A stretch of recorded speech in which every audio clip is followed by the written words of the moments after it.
Halo, assalamualaikum. Berjumpa lagi dengan saya Mom Jona, seorang ibu rumah tangga. Apa kabar teman-teman? Semoga teman-teman sehat selalu dan dilancarkan rezekinya. Amin ya robbal alamin. Seperti biasa ya teman-teman, kegiatan keseharian seorang ibu rumah tangga ya teman-teman yang memiliki usaha toko kelontong di rumah ya. Nah, di sini Mom Jona akan berbagi rahasia toko kelontong modal kecil tapi cepat berkembang ya teman-teman. Meski pemain usaha warung sembako dan pesaingnya sangat ketat, namun laju pertumbuhan penduduk dan meningkatnya daya beli masyarakat membuat banyak orang berminat untuk membuka usaha satu ini ya teman-teman. Bisa dibilang usaha sembako itu merupakan favorit usaha kecil menengah ya teman-teman. Namun demikian banyak di antara para calon pembisnis terkendala masalah dana awal ya teman-teman untuk memulai bisnis toko sembako ini. Karenanya tidak sedikit dari mereka menunda-nunda karena alasan modal ya teman-teman. Nah, bagaimana caranya agar dengan modal yang tipis namun tetap bisa menjalankan bisnis usaha sembako? Nah, modal dan tempat usaha toko sembako ya teman-teman, ada strategi-strategi dalam membuka usaha toko sembako rumahan ya teman-teman.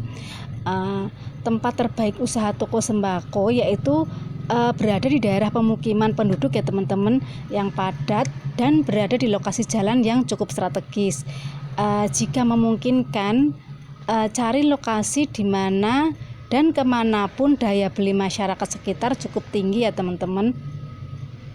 Nah, untuk kebutuhan modal awal dalam membangun warung sembako bisa menyesuaikan dengan keadaan keuangan kita sendiri ya teman-teman. Jangan terlalu berlebihan begitu ya teman-teman, dan jangan terlalu jauh dari kemampuan dalam rencana mengumpulkan modal awal ya teman-teman. Intinya begini ya teman-teman, dengan modal yang tipis kita masih bisa memanfaatkan ruang kosong di rumah untuk dijadikan tempat usaha ya teman-teman. Bisa juga dengan memanfaatkan halaman atau merombak kamar yang posisinya di depan untuk tempat berjualan ya teman-teman. Sebenarnya sih agar potensi toko sembako prospektif sih, sebuah bisnis warung sembako berada di jalan umum yang ramai ya teman-teman. Namun demikian, jika rumah teman-teman berada di gang kecil sebuah komplek, selama penduduknya cukup padat, maka teman-teman tetap bisa memanfaatkannya untuk membuka usaha ini ya teman-teman. Adapun perlengkapan warung sembako ya teman-teman, sebagai pengusaha kecil pemula, perlengkapan usaha seperti rak dan tempat dagangan ya mangga tidak harus baru ya teman-teman. Nah, teman-teman bisa membeli barang bekas yang banyak dijual di pasaran ya. Teman-teman bisa juga mencari di online ya teman-teman. Sekarang banyak ya aplikasi online yang jual barang-barang yang kita butuhkan ya teman-teman.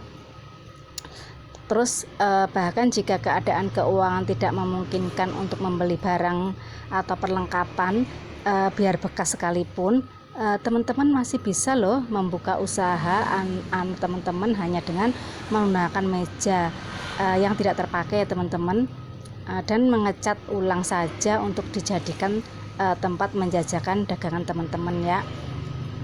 Terus barang-barang utama yang harus dimiliki dan dibeli seperti timbangan itu bisa beli yang bekas ya teman-teman. Terus ataupun alat ukur minyak, canting gitu ya teman-teman, dan berbagai ukuran ember ya teman-teman. Misalkan tempat beras ataupun tempat minyak sebaiknya disiapkan awal sebelum memulai usaha ya teman-teman. Nah, terus barang-barang dagangan warung sembako ya teman-teman, sebagai pemain baru ya teman-teman pada usaha toko sembako, sebaiknya teman-teman banyak mempelajari tentang barang-barang dagangan yang akan dijual ya teman-teman. Dengan modal yang tipis maksimalkan untuk membeli barang yang penting dan yang banyak dicari masyarakat sekitar ya teman-teman. Beli pada barang yang memiliki perputaran uang lebih cepat ya teman-teman, yang sekiranya cepat payunya ya teman-teman. Pada barang yang memiliki banyak merek dari berbagai produk, sebaiknya beli beberapa item merek produk yang paling populer di area teman-teman ya, di area teman-teman dalam membuka usaha sembako tersebut ya teman-teman. Berikut beberapa contoh barang yang paling sering dicari masyarakat ya teman-teman, menurut pengalaman saya nih ya teman-teman, yaitu beras ya teman-teman. Beras itu sering dicari oleh masyarakat sekitar kita ya teman-teman, karena makanan pokok warga sekitar kita itu adalah beras ya teman-teman.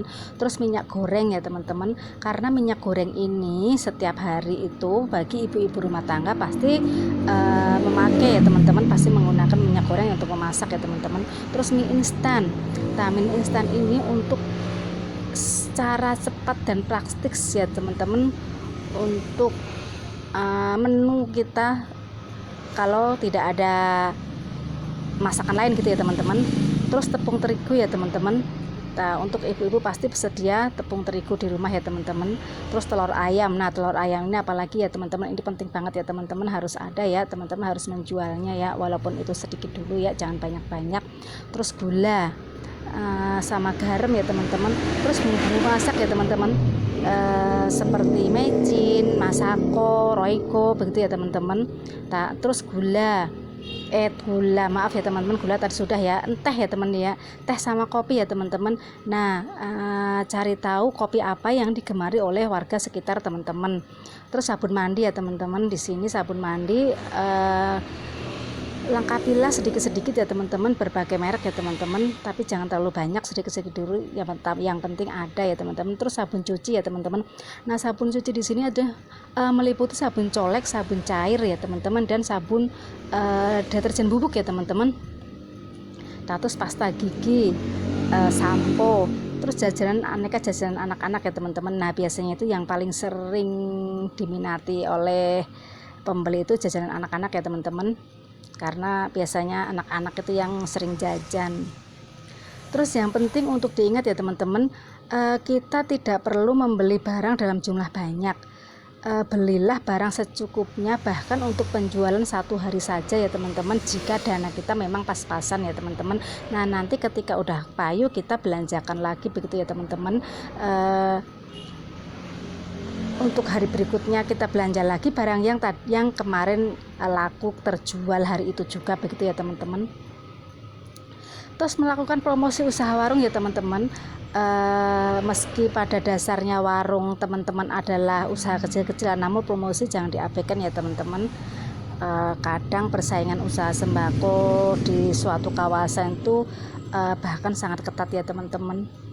Promosi yang baik dan sehat perlu dilakukan dan direncanakan ketika awal-awal membangun warung sembako teman-teman ya.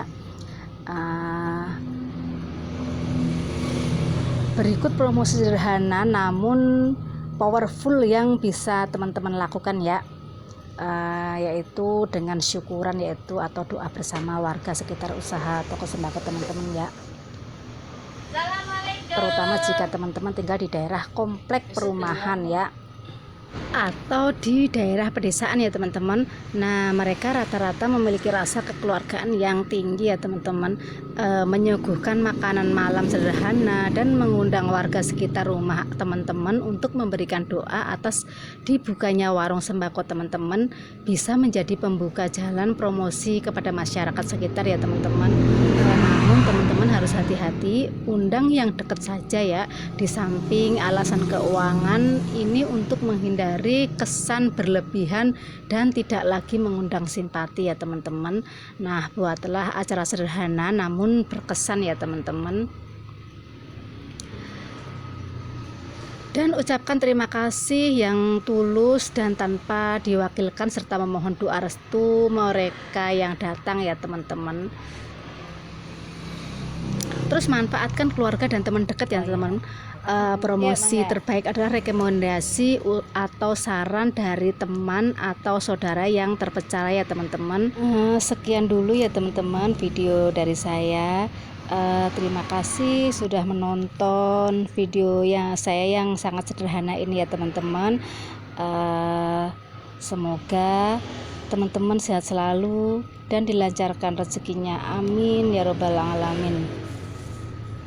Terima kasih kepada teman-teman semua yang sudah mampir di channel Mom Jona Vlog. Wassalamualaikum warahmatullahi wabarakatuh.